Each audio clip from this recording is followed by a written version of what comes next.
রবিবার দোলের পর আজ সোমবার হোলি। সকাল থেকে শহর যেমন মেতে উঠেছে হোলির রঙে, তেমনি হাস্যকবি সম্মেলন চলছে ময়দানে। আর সেখানে আমরা পেয়ে গিয়েছি তথাগত রায়কে, দক্ষিণ কলকাতা কেন্দ্রের বিজেপির প্রার্থী। তার সঙ্গে কথা বলবো। দোলের দিন গেছে কালকে, আজকে হোলি, সকাল থেকে একটা জমজমাট আবহ।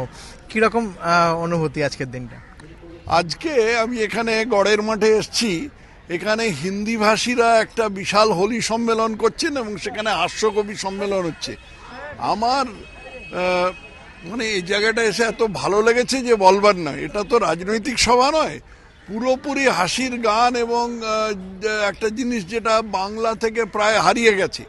আমরা যখন ছোট ছিলাম তখন জওহর রায়, শীতল ব্যানার্জি ওরা যা করতেন সেটা আজকে কয়েকজন করে দেখালেন এবং মানে হাসতে হাসতে পেট ফেটে যায় এরকম কথা। আর খুব কি বলবো, সাকসেন্ট হিউমার তার মধ্যে আছে আর কি, মানে খুব প্রচ্ছন্ন হাসি।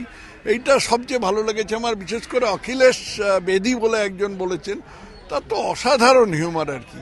এটা কোনো রাজনৈতিক জায়গা না, এই সুযোগে আমি লোকের সাথে পরিচিত হলাম। এই দোলের যে একটা জনসংযোগ, সামনে ভোট রয়েছে, সেটা কতটা এগোলো? না, সেটা কতটা এগোলো আমার ভোটাররাই বলতে পারবেন। আমি তো চেষ্টা করছি স্বাভাবিকভাবে, যেখানে এরকম সমাবেশ হবে সেখানে আমি যাবার চেষ্টা করব এবং সেখানে গিয়ে মানুষের সাথে পরিচিত হওয়ার চেষ্টা করব। এর আগে হর্টিকালচার গার্ডেনে গিয়েছিলাম, তারপর এখন এখানে এসেছি। গতকাল আমাদের রাষ্ট্রীয় স্বয়ংসেবক সঙ্গে শাখা হয়েছিল সাফারি পার্কে, সেখানে ছিলাম। এরকম বিভিন্নভাবে, এখন তো মাইকের প্রচার বন্ধ আছে, তো সেইভাবে মানুষের সাথে পরিচিত হওয়ার চেষ্টা করছি। প্রতি বছরই হোলি খেলা হয়, দোল খেলা হয়, কিন্তু এবছর যেহেতু সামনে ভোট রয়েছে, তার তো একটা অন্য মাত্রা যোগ হয়েছে দোলের সঙ্গে।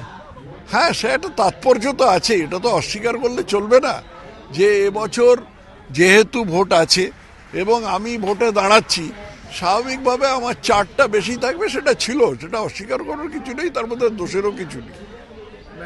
অবশ্যই তাকিয়ে থাকতে হবে, আজকে দোলের রং তো মাখা হচ্ছে একটু একটু করে, অবশ্যই তাকিয়ে থাকতে হবে 16ই মের দিকে, নাকি? হ্যাঁ, অবশ্যই তাকিয়ে থাকতে হবে, চেষ্টা চলছে। কালকে দোল, আজকে তারপর হোলি, বিভিন্ন সমাবেশ চলছে শহর জুড়ে। তার মধ্যে রাজনৈতিক নেতারা তারাও রয়েছেন। তথাগত রায়কে আমরা পেয়েছি, তিনিও কিন্তু তাকিয়ে থাকছেন 16ই মে রঙের উৎসব কিভাবে রাঙবেন সেই দিকে। সঞ্চয়ন মিত্র, এবিপি আনন্দ, কলকাতা।